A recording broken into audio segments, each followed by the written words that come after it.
Okay, so another lecture sa ating chapter 3. Ito yung explanation natin sa questions number 21 to 30. Medyo pag mabagal ang ating net, medyo mahirap din mag-upload ng ating mga lectures, no? So please bear with us. Ito ang problema natin sa mga internet connections natin. What is the origin of criminal law which proposes that criminal laws arise from agreement among the members of a society as to what constitute wrongdoings? Okay, so maalala natin, one of the principal divisions of criminology is sociology of law. That is the study on how a particular law develops. Okay? So ngayon, maraming mga kaisipan kung paano nga ba nagsisimula ang criminal law or ano yung origin ng criminal law na yan. Okay, kapag yung criminal law na yan is based from the agreement of the members of the body. Take note na agreement, basta tingnan niyo yung root word na agreement. Okay? Pag nakita yung word na agreement ng members ng isang organization, ang tawag natin dyan ay consensus model ang tawag. Just like sa classroom, pag sinabi na, okay, magkaroon tayo ng consensus, ibig sabihin yan, titignan nila kung ano yung pag-agreean ng majority. Okay? So, accordingly, criminal laws supposedly should be a product of the agreement of the members of the society. Something like that. Kaya sa atin sa Pilipinas, kapag merong batas na tawag natin na legislate yan, bago yan ma-approvean or bago submit yan yung bill na yan, for the final approval of the President, yung mga members ng Congress ay magbobotohan sila. They're going to, we call it, they're going to votes whether they agree or not on that particular bill or proposition. One of the, we call it, most popular today is the proposition of the Congress to not to renew the franchise of the ABS-CBN. Kaya minsan, sabi natin si Duterte ang may kasalanan, but of course not. It should be the legislators kasi sila yung nag-conduct ng hearing and then sila yung nag-decide, nagbutuhan sila. Unless of course mapatunayan na yung 70 plus na nag-vote against ABS-CBN ay mga kaparty ni Duterte, so pwedeng sabihin natin na may control siya. But otherwise, yung tawag natin yung mga legislators na nag-vote against the ABS-CBN, sila dapat ang sisihin if ever hindi tawag natin na renew yung franchise ng ABS-CBN. Now, ano naman tong mga crime control model, ano itong conflict model, ano itong due process model? Okay? So, pag sinabi natin ang isang criminal law ay nag-origin yan kapag ang purpose ay para ma-increase or magkaroon ng aggressive police activity and prosecutorial power, ito yung tawag nating crime control model. In other words, for example, no, itong bayanihan law natin, tapos mayroong ilalabas na resolution ng IATF o ng presidente para mas agresibo yung tawag natin pag-enforce ng batas. So, ang tawag doon ay crime control model, yung origin or yung basis bakit na-legislate yung batas na yan. On the other hand, okay, in our society, may mga conflicts among interest groups. Okay? So, para ma-resolve yung mga conflict na yan, gagawa sila ng batas. So, kapag yung batas ay ginawa for purposes of we call it settling the conflict among different groups. We call that the conflict model. Ayan. So for example, sa mga labor groups natin at saka yung mga employers natin.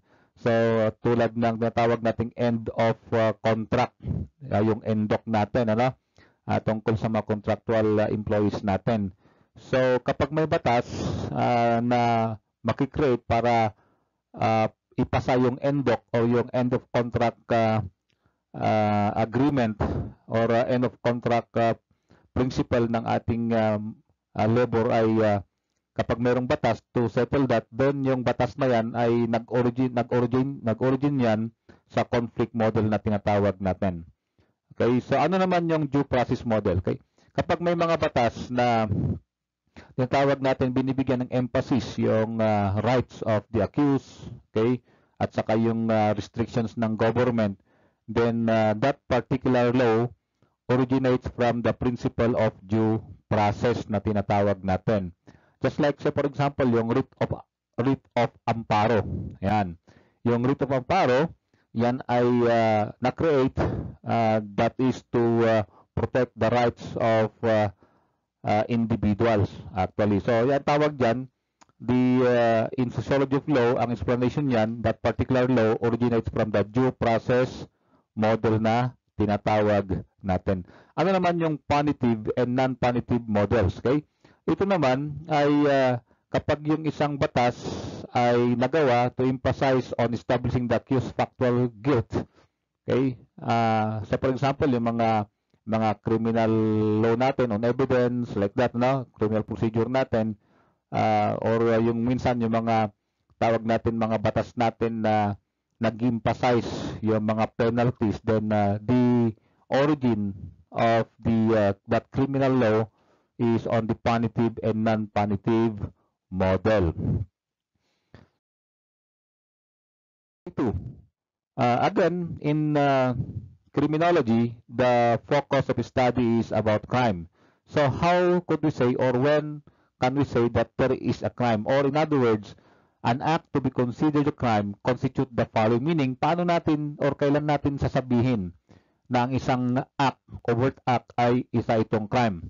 Okay, unang-una, there must be a law prohibiting such act. Okay, so we mentioned that earlier na no law, no crime. So dapat may batas na nagbabawal. Kapag pumatay ka ng tao at wala namang batas na nagbabawal pumatay ng tao, so walang crime. So that's the idea. Okay, dapat merong batas na nagbabawal doon sa act na yan. And then the act itself must take place. Nangyari pa talaga? Or the act causes injury to the state or people, and there must be a criminal intent. So alin dito ang hindi kasama doon sa element ng crime? Okay, so ang sagot natin dyan ay none of this. So dapat sasabihin natin na mayroong crime na nakumit ang isang tao kung talaga mayroong batas na tawag natin nagpo-prohibit niyan, or talagang actual talagang nangyari, there is an actus reus na tatawag natin, and then merong nag-cause talaga ng injury. Okay, so maaring yung injury na yan, it could be emotional, psychological, or actual injury. Then there must be a criminal intent, or yung tinatawag nating mens rea. So kapag sa for example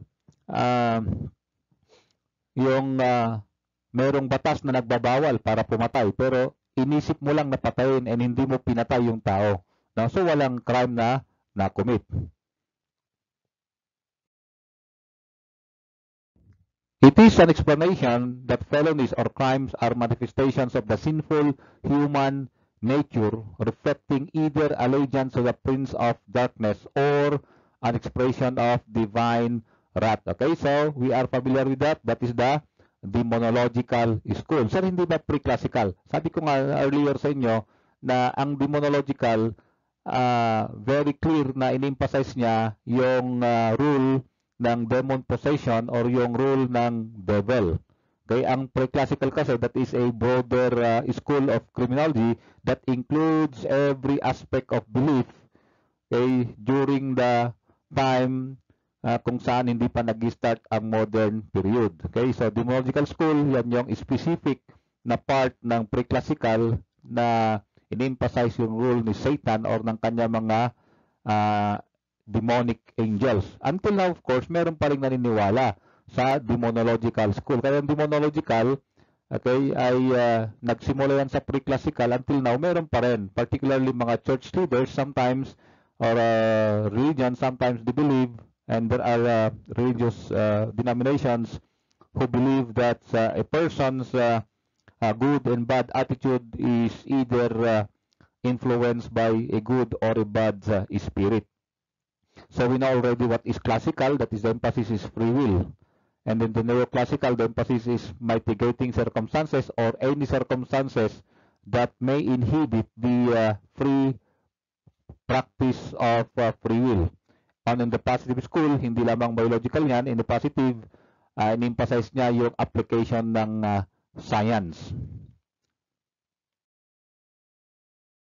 4, okay, nakita natin to, the Dean of American Criminology, and later on he became the Dean of Criminology because sa kanyang book na Criminology ay naging most influential textbook yan sa criminology. So he is no other than Edwin Sutherland. Now isa-isahin natin, sino nga ba yan? Sina Cesar Lombroso, yan, sina Franz Joseph Gall, si Enrico Ferri, si Charles Bachman Goring. Kay si Cesar Lombroso, kilala natin as the father of modern criminology. Yan. And then you have Franz Joseph Gall, siya yung mas nauna sa phrenology, yung pag-aaral ng hugis ng ulo na sinasabi ni Franz Gall na kapag yung ulo mo ay medyo bilog na bilog, that is a good person. Kapag medyo bangking yung ulo mo, bangking din daw ang ugali mo, parang ganun yan, okay? Kaya kapakapain nyo yung likod ng mga ulo nyo. Kapag medyo flat yung likod ng ulo nyo, delikado yan. Kaya kayong mga babae niyan, kapag may naniligaw sa inyo, medyo haplos-haplosin nyo yung ulo. Yan, para malaman nyo kung yan ay loko-loko o hindi, di ba? Kapag may mga irregularities sa may side ng ulo or sa likod, delikado yan, okay? So further, si Edwin Sutherland, hindi lamang siya considered as Dean of Criminology, associated din siya sa white-collar crime at more particularly yung differential association theory. Yan, pabalik-balik yan sa board exam. On the other hand, Enrico Ferri, ayan, siya ngayon yung nag-emphasize yung tawag natin na factors that are coming from the social interaction and the economic condition of a place. No? And then si Charles Bachman Goring, yan, Goring. Yan, challenge niya si Lombroso. Sabi niya, hindi ako naniniwala na ang pangit ay kriminal, no? Ang mga pandak ay kriminal, no? Yun ang sabi niya. Hindi ako naniniwala. Okay, so nag-conduct siya ng kanyang study. Well, Charles Goring was an English junior medical officer na nagtatrabaho sa isang prison sa England. So, gusto niyang mapatunayan yung born criminal ni Lombroso. So, ang ginawa niya, inanalyze niya yung statistical data ng 37 Lombrosian characteristics or stigmata ng criminal population ng more or less 2,348 convicts na ginawa ni Charles Goring. Tinignan niya kung present ito sa mga bungo or sa mga skeleton ng mga 2,348 convicts. So tinignan niya kung tumutugma yung mga stigmata na sinasabi ni Lombroso. Patunayan. So he compared it with yung mga non-criminal public, just like yung mga nag-aaral sa college, mga sundalo, okay, yung mga inmates ng separate hospitals. Ano kanyang finding? Sabi niya, walang ebidensya na merong born criminal or merong physical type ang pagiging criminal. So, yun ang sabi ni Charles Goring. So, hindi siya, or in other words, he found out that Lombroso's born criminal is, or the biological predeterminism, he found out na hindi ito totoo. 25. Benshaw, a criminologist, explains that human personality is dependent on facial measurements and other body characteristics. His approach is one of the precursors of positivism, which is called blank. Ito yung ginagawa natin na minsan titignan natin yung sabi natin kapag sa astrology, yan yung tinitingnan mo yung horoscope. Kapag pinanganak ka daw pag ikaw daw Sagittarius, Gemini, Pisces, mga ganyan, no? So, yan yung astrology. At sinasabi nila, ganitong ugali na mga Scorpion, Sagittarius, Gemini, Leo. So, that is astrology, actually, no? Yung horoscope natin. Well, doon naman sa tawag natin, sa Chinese, meron silang yung feng shui, no? At saka yung tawag natin yung Year of the Monkey, Year of the Dragon, Year of the Pig, mga ganon. Okay? So, nire-relate nila yung buwan or taon ng kapanganakan mo, yung sa mga alignment ng mga stars or the moons or the suns, no? Kung ano magiging ugali mo. So, phrenology, sa skull naman yan, no? So, palmistry, ito yung palad.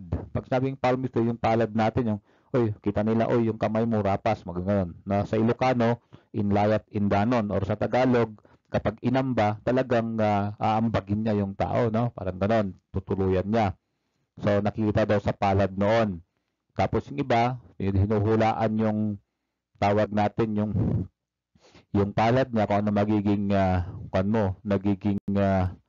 nagiging kapalaran mo. Kaya doon sa Bornham, no, sa Bornham Park dito sa Baguio, may mga nanghuhula doon. Minsan napapansin ko buong maghapon wala siyang customer. Kaya gusto ko siyang tanungin, "Nanay, di mo ba nahulaan na walang customer ngayon? Dapat di ka na lumabas." Tanungin ko sana pero baka magalit sa akin yung matanda. Ano? Ayan. Okay. So, ang ibig sabihin niyan, may mga tao na nire-relate nila yung ugali natin base sa ating mga palad. Okay, so sabi niya, his approach is a precursor, meaning ito yung nagsimula ng positivism, no? Ayan, so ang titingnan lang niya yung human personality is dependent on facial measurements and other body characteristics. That is what you call the physiognomy. Hindi siya biological positivism kasi precursor. Bago pa man yung positivism, ay meron na yung physiognomy. Yan. So, hindi lamang si Lombroso ang may trabaho nun. So, tayo. One of the proponents of neoclassical criminology who pointed out the shortcomings of rehabilitation programs as one of the causes of criminality. Ito yung sasabi lang, nothing works out, na nabanggit na natin to earlier. Siya yung nagsabi na wala, yung mga nakukulong, di naman nagbabago yung nakukulong, mas lumala pa sila, sabi niya. So, sa neoclassical kasi, tinitignan din nila yung mga maaring mag-affect ng kaisipan ng isang tao to do or not to do a crime. Okay? So, siya nagsabi na nothing works out doctrine, si Robert Martinson, na yung mga programa ng government, walang nangyayari diyan. Okay? So, parang ako minsan, no, sa pagtatanong ko ni Bisis, ayan, sabi sa akin, pagsabihan mo si ganyan, ganyan. Sabihin ko sa kanya, matanda na yan, kahit anong sasabihin ko yan, walang magbabago yan. So, nothing works, sabi ko. Ilang beses ko nang pinagsabihan. So, yan, pagdala ng utak mo, ay para kang si Robert Martinson, na nothing works doctrine na tawag natin. Kaya isa-isa natin sina James Q. Wilson, si Clark N. Cornish, si Jack Katz at saka Ernest Houghton. Tingnan natin ano yung mga contributions nila sa criminology. Wilson, isa siya sa mga proponent ng multi-factor theory. Ano yung multi-factor? Naniniwala si Wilson na walang single factor na tawag natin nagkokos ng criminality. So for example, when Duterte became the president, sabi niya, taasan ko ang sahod ng mga polis kasi yan ang pinaka-cause, sabi niya, na maraming corrupt na polis, sabi niya, na involved sa crime. Now, 3 years after, and 4 years na, no, na tumaas, 4 years na presidente si Duterte, at more than 3 years na rin na tumaas ang sahod ng polis. Ang tanong, wala na bang police or mga uniform personnel ng ating government or law enforcers sa ibang agencies na nagko-commit ng corruption? The answer there is, meron pa rin. No? In other words, hindi lamang yung sweldo ang tawag natin contributory sa pagiging corrupt na law enforcer or uniform personnel ng government natin. There are other factors. Maaring yung mga family values mo, mga personal ethics mo, no, yung pinanggalingan mong school or training or yung community. So, just like James Q. Wilson, naniwala siya na mayroong multi-factor theory ng crime. However, si James Q. Wilson ay kilala siya sa kanyang sinulat na Thinking About Crime. Okay, anong ibig sabihin nun? Ang mga criminal daw, iniisip-isip nila kung ano ang kanilang papakinabangan pag nag-commit ng crime. Okay? So, siya yung isa sa mga nag-point out ng rational choice theory. Ano yun? Na kapag yung action daw or yung isang crime daw ay masyadong severe yung punishment, okay? So, sasabihin ng tao na ayaw kong gawin yan kasi delikado. So, for example, sa classroom, no? Pag ang naisip mo na kapag ikaw ay nag-cheat, ano, ang penalty ay expulsion, so mag-isip-isip ka. Ayoko kasi mahirap na. So, kapag hindi mo iniisip daw yung consequence niyan, irrational ka, wala kang isip, sabi niya. So, yan yung rational choice theory. So, further, sabi ni Wilson, sabi niya, people who are likely to commit crime are unafraid of breaking the law because they value the excitement and thrills of crime. So, yun ang kanyang sinasabi. Na yung mga tao daw na nag-iisip mag-commit ng crime, hindi sila takot na mag-commit ng crime kasi ang mahalaga sa kanila, excited sila at saka yung parang yung thrill ng pag-commit ng crime. No? And that is basically yung mga young people, ganyan sila, mga teenagers. Parang gusto nilang maranasan yung excitement. No? Ayan, si Paulo Contes, meron siyang pelikula. Ano ba yan? Yung ang pangarap kong hold up. Di ba? So, kasi gusto niyang maranasan yung excitement o ng pakiramdam ng mga hold up. Okay? Parang curiosity ba ang ibig sabihin niyan. Another one, yung mga taong mga nagkukumit daw ng crime ay mababa yung kanilang conformity, or in other words, yung mga taong palaging nagde-deviate sa standard or sa rules. And then finally, ang mga taong nagkukumit ng crime daw ay willing sila to take greater chances. Yun ang sabi ni Wilson. Okay? So, let's move on. And Cornish. Sila naman yung nagpauso ng situational crime prevention. Kaya remember, in criminology, hindi lamang yung pag-aaral ng causes ng crime or yung batas about addressing that crime, but rather kung paano rin ma-prevent or ma-control yung occurrence ng crime. So sila, si Clark and Cornish, sila ang nag-point out ng situational crime prevention. Ito yung mga tactics to reduce or eliminate a specific crime problem. So for example, pag mataas ang shoplifting sa isang mall, so ano yung dapat gagawin nila to, we call it to prevent such or to reduce shoplifting? Everything na gagawin nila doon is called the situational crime prevention. So for example, nasa tawag natin sa SM, kapag pumasok ka doon sa mga malalaking mall, hindi lang sa SM, okay, tapos medyo suspetsado yung itsura mo, you are suspicious, mapapansin mo na yung mga sales rep doon na mga babae o lalaki ay ang gagawin nila, hindi mo mapapansin, babatiin ka nila. Tatanungin nila, ay, good afternoon, ano pong kailangan nyo? Ganyan. So halos lahat sila ganon, i-greet ka nila. So ang purpose nila actually is to let you know or to let that suspicious person know that he is being observed. Ayan. Okay, para matakot siya. Okay? So ano nga yung mga situational crime prevention na sinasabi natin? Una is increase the effort needed to commit crime. In other words, papahirapan mo yung tao na mag-commit ng crime. Ang tawag natin dyan, target hardening. So maraming klase ang target hardening. Ano? Ang target hardening, pwedeng yung pagdadagdag mo ng security measures. Okay, meron ka nang kandado, di ba? Parang yung girlfriend mo, yan. Pinagawan mo siya ng, pinawildingan mo siya ng gamit na bakal, o, di ba?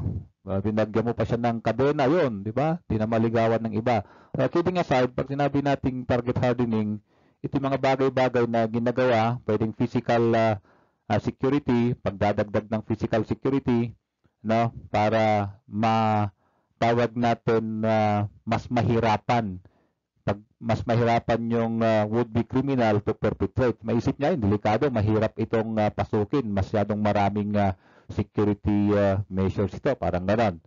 Okay, so what else? Yung increasing the risk of committing crime. Ano yung mga crime discouragers? Ito yung paglalagay ng mga tao, paglalagay ng mga security guard, okay, paglalagay ng mga iba't ibang empleyado, personnel sa iba't ibang lugar para yung hindi lamang magdadagdag ng effort yung criminal na mag-commit ng crime, but rather, okay, mas tataas yung danger na kanyang ma-encounter sa pag-commit ng crime, danger of, we call it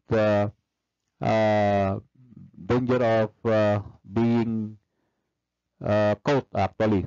So another thing is reduce the rewards of crime. Ano yun? So for example, sa kotse mo, 'di ba nauso ngayon yung face off na mga face off na mga ano ba 'yon? Car stereo.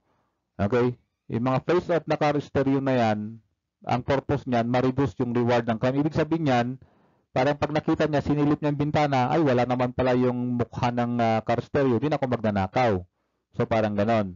Kaya minsan, ito yung mga nakikita natin dun sa mga restaurants or nakita natin sa mga iba't ibang tawag natin mga malls na sasabi doon na kailangan itago nyo yung mga kunin nyo, itago nyo yung mga valuables nyo, parang ganon. Okay? Then, induce the guilt or increase the shame. Ano yan?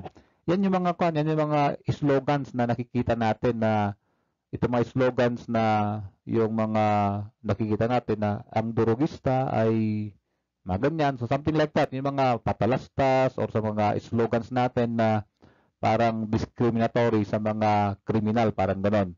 Para pag nakita nila, parang kakahiya nga pag gagawin ko yan. Okay? And then reduce provocation. Ano yan? Reduce provocation. Ano?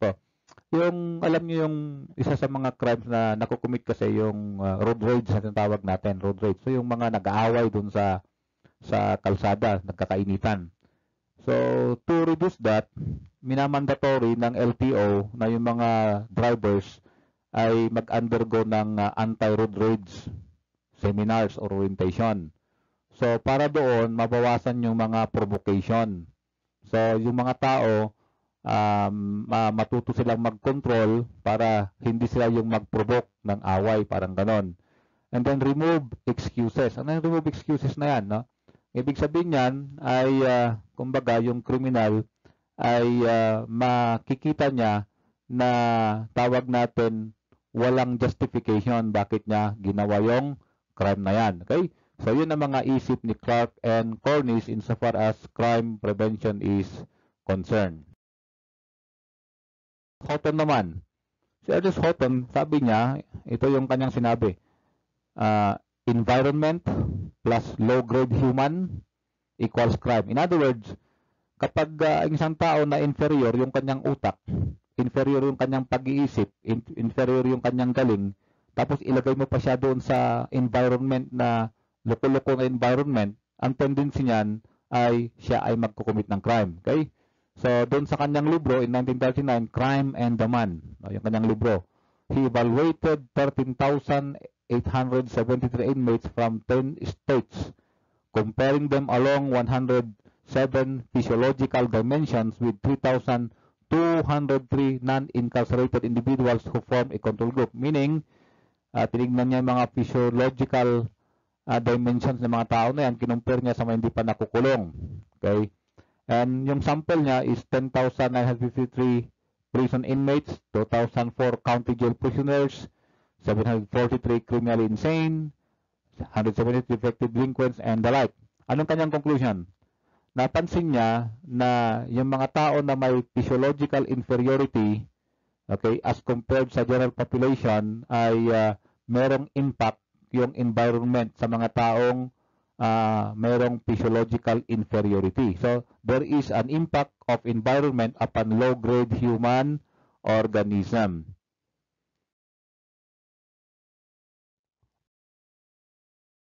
Sabi ni Edward Wilson, yung meron daw mga tao na likas na matulungin. Pag sabing altruist kasi, ito yung mga taong hindi na iniisip yung sarili, basta sa kanila tumutulong. Ito yung mga likas na matulungin. May mga taong ganon.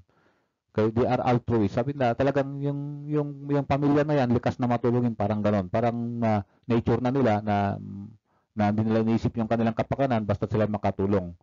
Meron naman tao na territoriality sila. Ano yan? Yung mga taong, kumbaga, ayaw nilang umalis sa kanilang lugar, at ganon. And then, meron din natawag na tribalism. Tribalism is, yung baga, ang isang tao, gusto niyang ma-identify siya as belonging to a we call it a particular tribe, no? Parang dito sa Baguio maraming Cordillerans, maraming general they are called Igorot sa tawag nila. Ngayon may mga lowlanders na ina-identify nila yung sarili nila as belonging to the Igorot tribe, parang ganon. May mga ganon, no? Nasabi nila Igorot ako kahit hindi, taga Manila sila, lumaki lang sila ng Baguio, sabi nilang Igorot sila or Cordilleran sila. Parang ganon ang tribalism. And of course, yung survival of gene pool naman, yung pagsabing gene pool, tawag natin dyan, yun yung pangkalahatan na lahi ng isang lugar, no? Yung ibig sabihin nun, pangkalahatan na lahi ng isang lugar. May mga grupo na, say for example, dito sa among the Cordillerans, no? Nakita natin na they were adjudged as the most honest and the best police organization dito sa Pilipinas kasi yung may mga grupo na likas silang tahimik, likas silang hindi nagko-complain, parang gano'n. Yun yung ibig sabihin niya, no? Okay, yun ang survival of gene pool na tinatawag natin, yung lahi ng isang lugar, ng isang community, ng isang tribe, ay yun ang nag-survive, yun ang nag-dominate. Kasi minsan, ganito kasi yan. Pag nag-asawa ka, nanganak kayo, papansinin mo kung mas hawig mo yung mga anak mo, 5 anak mo is mas hawig mo sila, isa lang ang hawig ng asawa mo. Okay, anong ibig sabihin nun? Mas dominant yung genes mo, parang ganon. Yun ang ibig sabihin niyan, ha? Okay.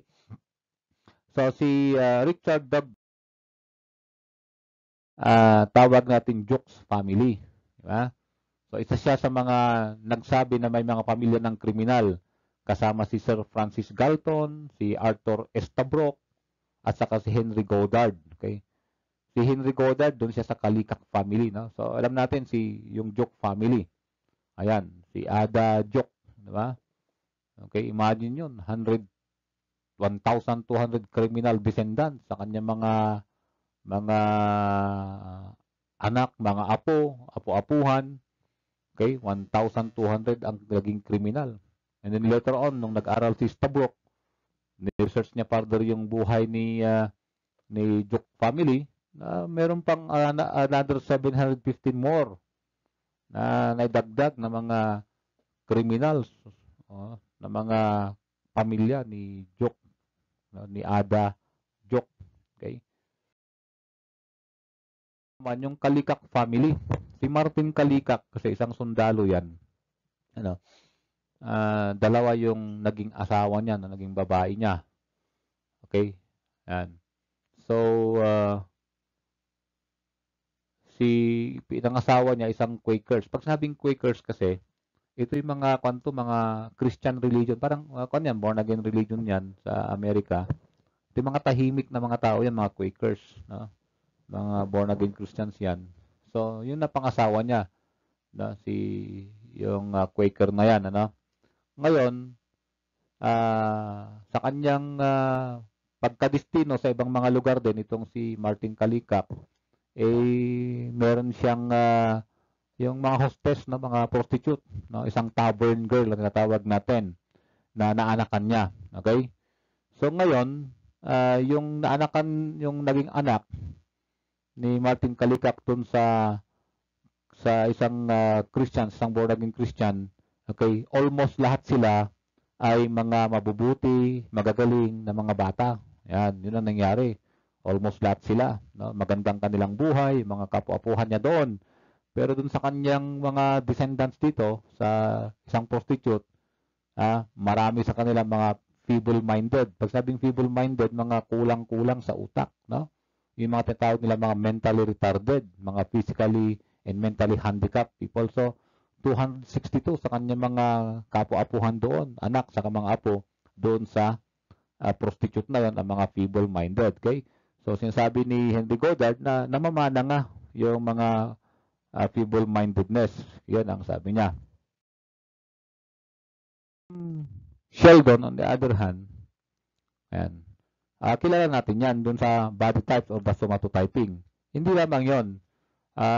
Kasama rin siya sa nag-aral na sinasabi niya mayroong pagkakaparehas ang mga twins. And then, kasama rin siya sa pag-aaral ng heritability or yung pagkamana at saka yung human genome or yung tawag natin, yung genes natin.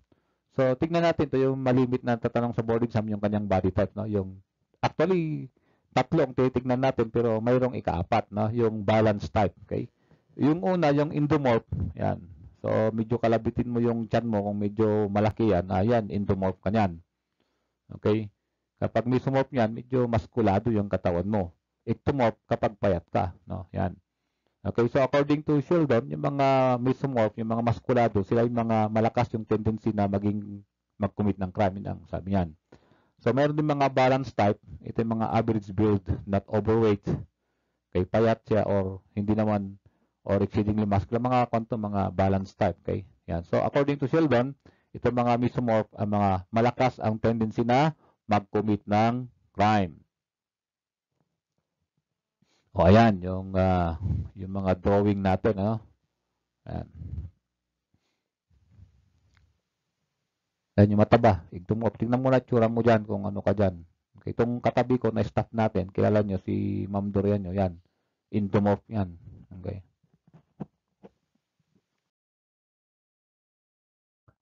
Yan, ito pala si Edward Wilson. Ito yung binanggit ko na kanina, no?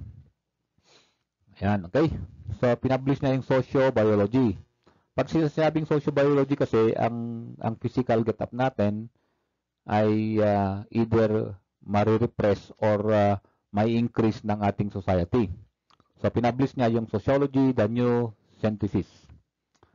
So, he applies evolutionary theory to social behavior and says that most social behaviors are shaped by natural selection, includes the systematic study of the biological basis of all social behavior, which is a branch of evolutionary biology.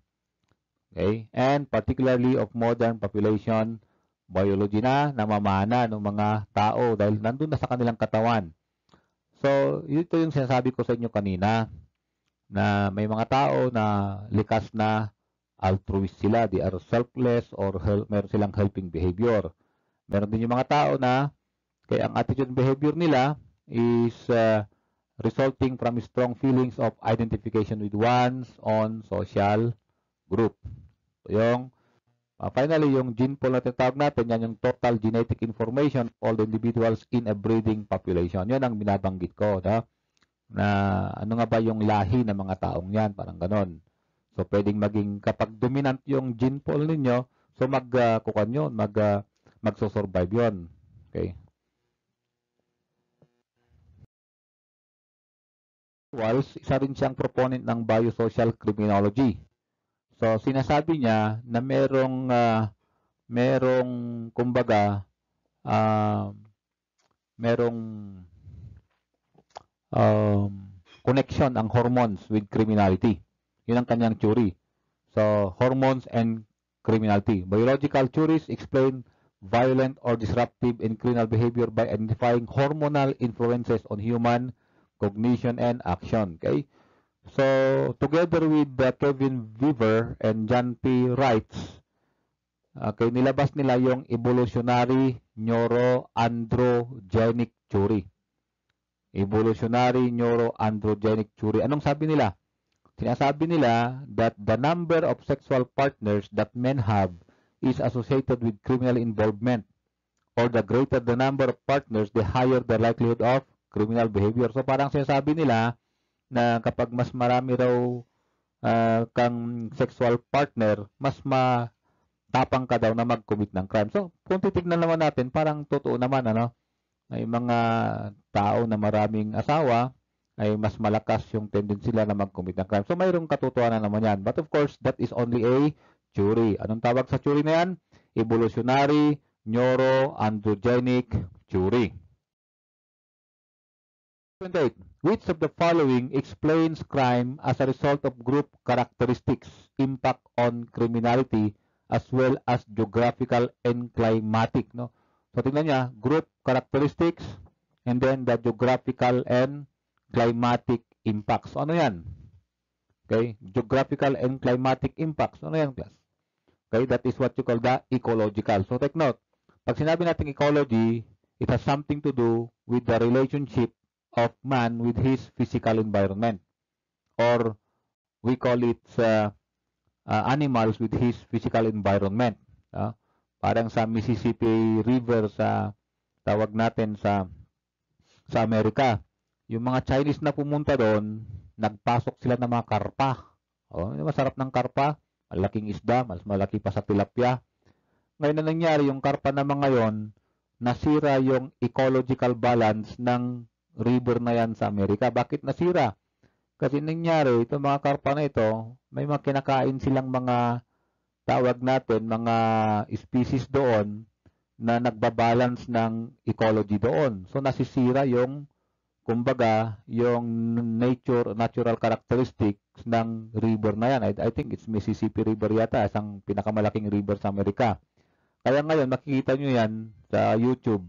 Yung mga Amerikano doon, dahil din naman sila kumakain ng karpa, yung mga Chinese lang ng Filipino kumakain yan, ginagawa nila, talagang pinapatay lang nila yung mga karpa. Tuni-tuniladang kanilang hinuhuli doon sa river na yan para pinapatay, para bumalik yung ecological balance. So parang ganun din, na sa ecological theory, depende kung anong klaseng terrain yung tinitirhan mo.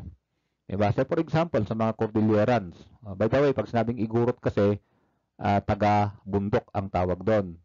From the mountains, ang ibig sabihin nun. Okay? So, pwede kang igurot by blood or pwede kang igurot by consanguinity, no? Parang gano'n.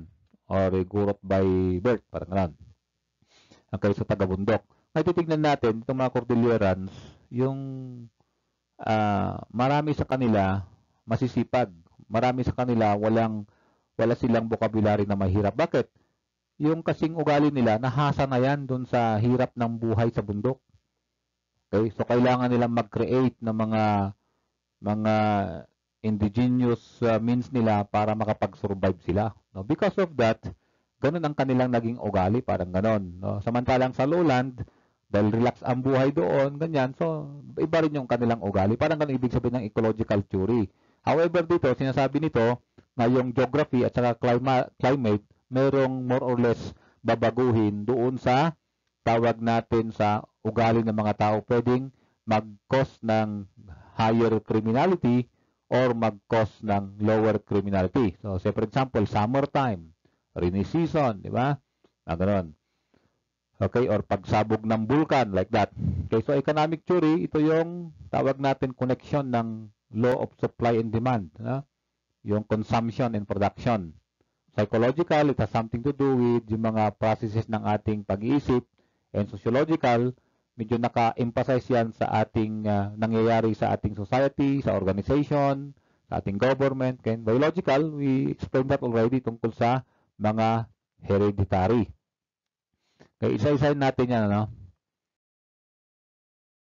Ito yung mga nangyayari sa ating mga political organizations or mga non-government organizations. Yan, mga yan. Okay, social control naman, yan yung mga gaano ba ka-stricto ang ating mga law enforcement. Okay, social disorganization, yan yung mga pagbagsak na ng values ng mga tao.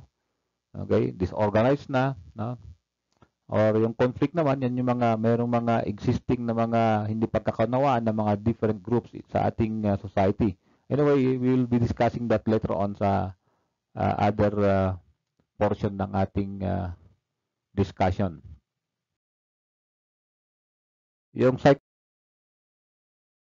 ito yung mga paniniwala or mga theory na mayroong relationship ang talino at saka crime. May nagsasabi na kapag mas matalino daw, mas mababa daw yung tendency niya maging crime at kapag hindi siya matalino, mataas yung tendency niya maging criminal.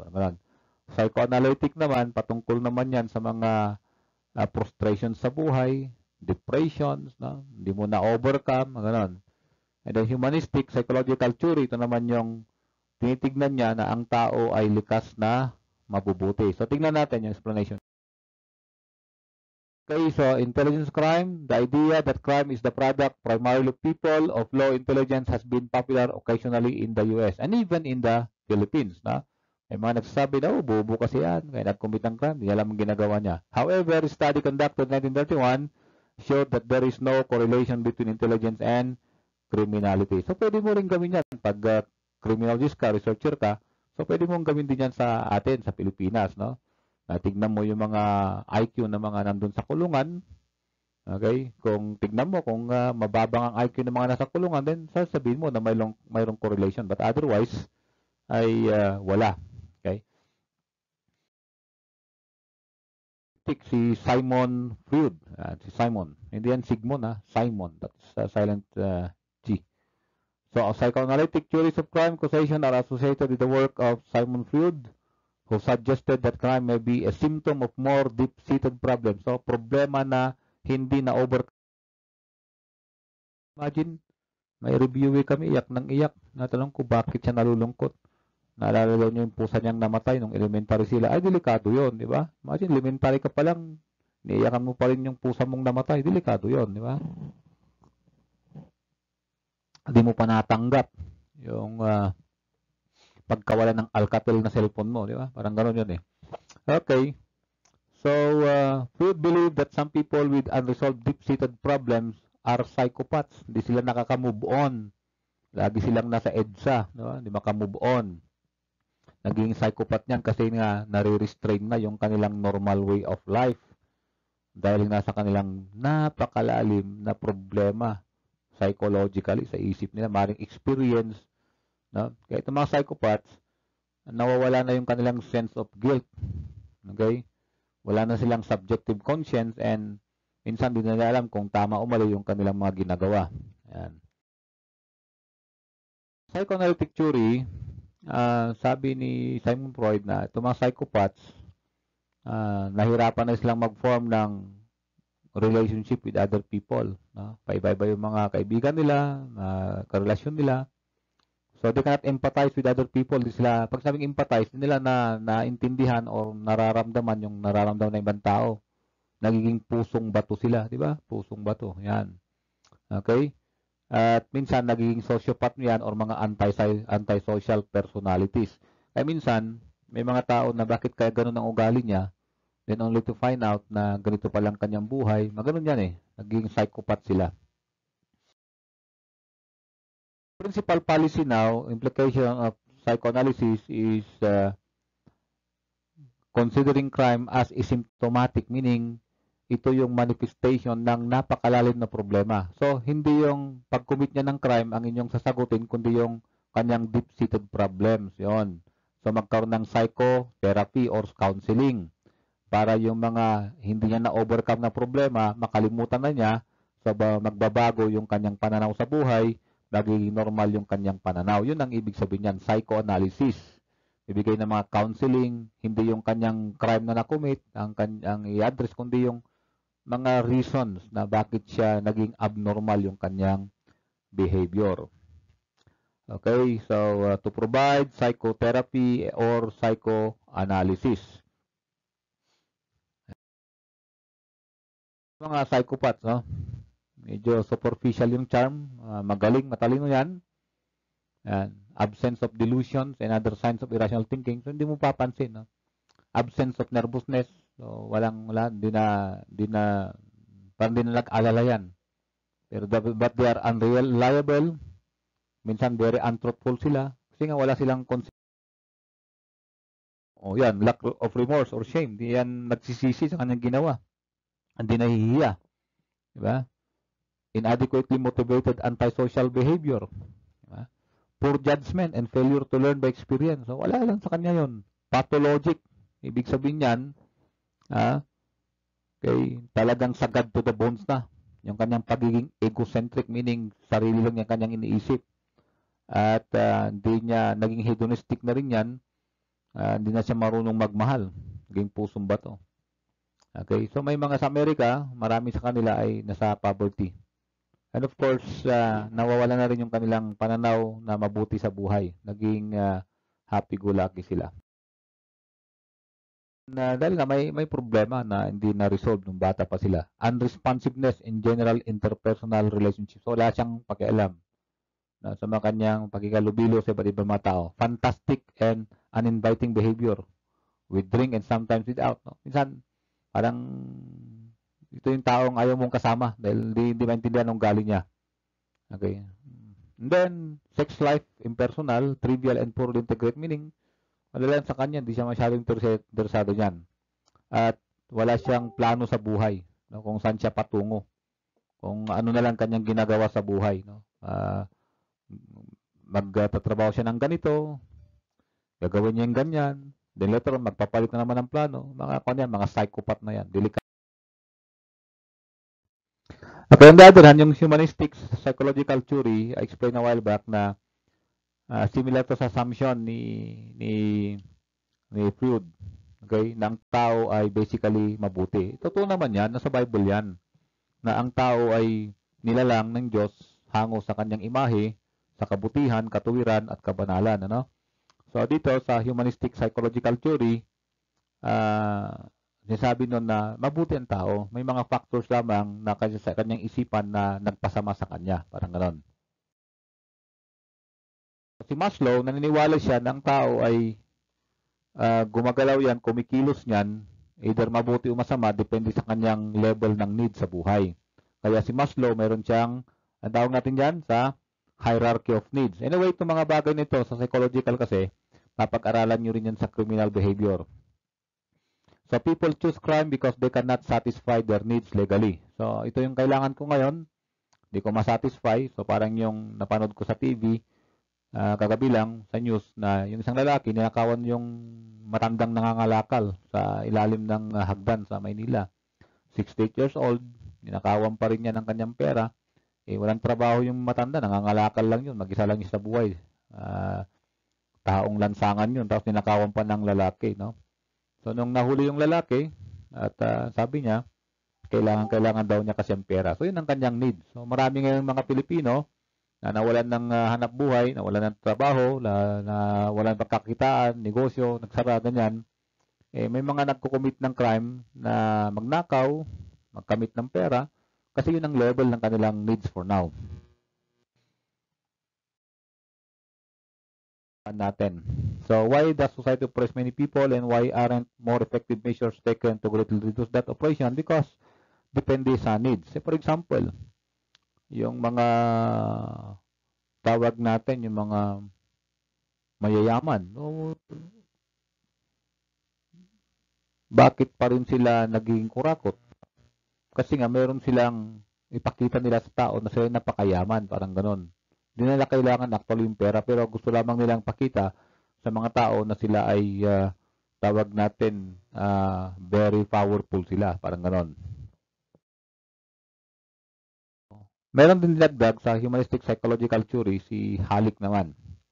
Si Halik, may mga sinasabi niya, minsan mga tao nagkukumit ng crime para sila makapag-adapt dahil sa kahirapan nila sa buhay dahil sa oppression. So, Halik views crime as one of the several adaptations to the helplessness caused by oppression. They are being oppressed, kaya nagkumita lang sila ng crime. Yan. Yun ang kanilang way of adapting. So, meron siyang sinasabi na objective oppression saka subjective oppression. Ano ba yung objective saka subjective oppression? There are two sub-parts of that. The social oppression and oppressions between two persons interactions. Ano yan? Yung racial discrimination, you are discriminated because of your religion, because of your color, because of your tribe, just like in America, no? Nauso pa rin yung racial discrimination. So, nag-commit ka ng crime kasi yung lahi ninyo ay walang tawag natin, mababang tingin nila parang sa mga colored sa Amerika, marami mga colored people nag-commit ng crime because anyway, we are being oppressed. Para makapag-adapt tayo, we'll just resort to criminality. So, yun ang social oppression. Oppression between two persons interactions. So, for example, yung nanay, masyado niyang instrictan yung kanyang anak. Unfair naman yon. So, naisip niya na wala naman si nanay. Medyo pasaway siya, no? Si nanay pa naging pasaway. Masyado niya akong inistriktuhan. So, sabi niya, so, maging delinquent na lang ko. Parang ganon. Subjective oppression. Okay? So, subjective oppression, ito yung oppression from within. Yung ikaw mismo parang naisip mo na isa super ego mo, no? Nagigilty ka, no? Yun ang pakiramdam mo. O kaya naman yung projected or misunderstood oppression, ito yung mga paranoid. Akala mo kinakawawa ka, yung pala hindi. Yan. Akala mo you are being oppressed. Akala mo Okay? Ikaw yung kawawa, parang ganon. Okay? Kaya may mga taong ganon na nag-resort sa delinquency or criminality. Last number, who said the criminal behavior is primarily caused by brain dysfunction? Brain dysfunction. Sabi niya ang crime ay dahil sa hindi nagpa-function masyado ang brain. So si Adrian Rain. Okay? So tingnan natin anong ginawa ni Beaver. Alam natin si Beaver sa sociobiology. Si Thomas Bernard, si John Wright, saka si Gabriel Tarde. Na-discuss natin to kanina. Isa sa mga sinabi pa ni Kevin Beaver is yung gender differences in criminality. Ano yan? Na sinasabi ni Kevin Beaver at naniniwala siya na mas marami daw ang lalaki na nagko-commit ng crime at mas matapang daw ang lalaki na mag-commit ng crime. Of course, mayroong mga exemption. So, for example, yung prostitution, mas maraming babae. Shoplifting, mas maraming babae. Pero yung mga violent crimes, mas marami ang lalaki. Yun ang sabi ni Beaver. Kapag mas serious yung offense na ginagawa, mas tumataas yung gap, gender gap. Mas dumarami ang lalaki nagko-commit ng mga severe crime rather than babae. Yun ang sinasabi ni Beaver sa kanyang gender differences in criminality. Thomas Bernard, siya yung nagpatuloy sa sinabi ni Beaver sa gender ratio problem. Okay, kasama niya sina Jeffrey Snipes at Alexander Gerold. Meron silang proposition. Ano yung proposition nila? The issue of why always and everywhere males commit more criminal acts than females is the single most important fact that criminal theories must be able to explain. So sabi nila, kailangan itong pag-aralan natin. Kailangan tignan natin kung bakit mas marami sa lalaki nagko-commit ng crime sa anumang panahon, anumang lugar. Yun ang sabi nila. Yun ang kanilang proposition doon. P. Wrights, kasama rin yan ni Beaver at saka ni Anthony Walsh sa kanilang evolutionary neuroandrogenic theory. Ano yan? Yan yung the more partners ang isang tao ay the greater the tendency to commit crime. You have Gabriel Tarde. Ayan. So, a French sociologist and criminologist and social psychologist who conceived sociology as based on small psychological interactions among individuals, much as if it were chemistry. The fundamental forces being imitation and innovation. And he forged ideas such as the group mind. Yan group mind or group psychology. Yan yung tawag natin yung kung ano yung ginagawa ng mga kasama mo, parang ganun na rin ang mga tumatakbo sa utak mo, parang ganun. Okay? So yan, so minsan pwedeng ginagaya mo ang ginagawa nila or minomodify mo naman yung kanilang ginagawa. So that is yung idea ni Gabriel Tarde insofar as criminality is concerned. Okay, so itutuloy natin yan ulit sa ating isang tawag natin topic mamaya, yung questions 31 to 40 naman. Okay, so I hope that you learned something from this explanation.